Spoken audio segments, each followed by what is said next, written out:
بسم اللہ الرحمن الرحیم۔ السلام علیکم۔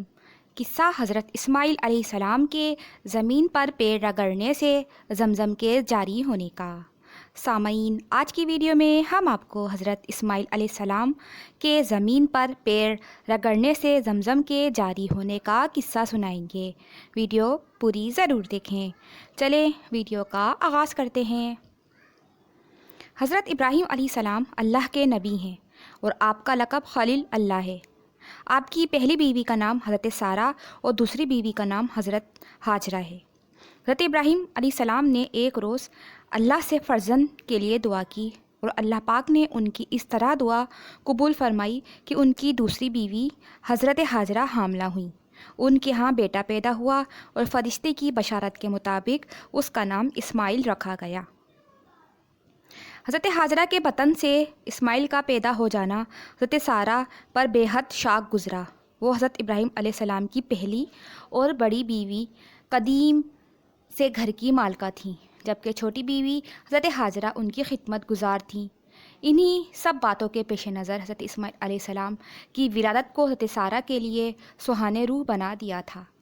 اس لیے حضرت سارہ نے حضرت ابراہیم علیہ السلام سے کہا کہ ہاجرہ اور اس کا بچہ اسماعیل میری نگاہ کے سامنے نہ رہیں، ان کو علیحدہ کسی جگہ لے جاؤ۔ حضرت ابراہیم علیہ السلام کو یہ بات بے حد ناگوار گزری، مگر اللہ تعالیٰ نے انہیں مطلع کیا کہ ہاجرہ، اسماعیل اور تیرے لیے مصلحت اسی میں ہے کہ سارہ جو کچھ کہتی ہے اس کو مان لے۔ حضرت ابراہیم علیہ السلام حضرت اسماعیل اور بی بی ہاجرہ کو لے کر چلے اور جہاں آج کعبہ ہے اس جگہ ایک بڑے درخت کے نیچے جہاں آج زمزم موجود ہے اس کے بالائی حصے پر ان کو چھوڑ گئے۔ وہ جگہ اس وقت ویران اور غیر آباد تھی اور پانی کا بھی نام و نشان نہ تھا۔ اس لیے حضرت ابراہیم علیہ السلام نے ایک پانی کا مشکیزہ اور ایک تھیلی کھجور بھی ان کے پاس چھوڑ دیں اور پھر منہ پھیر کر روانہ ہو گئے۔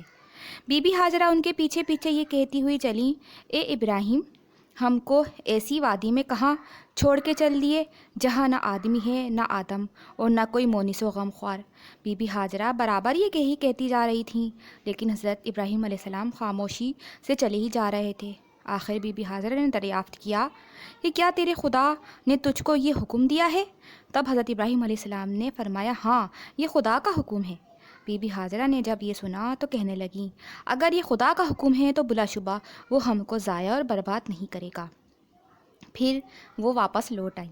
بی بی ہاجرہ چند روز تک مشکیزے سے پانی اور تھیلی سے کھجوریں کھاتی رہیں اور حضرت اسماعیل علیہ السلام کو دودھ پلاتی رہیں، لیکن وہ وقت بھی آ گیا کہ نہ پانی رہا اور نہ کھجوریں۔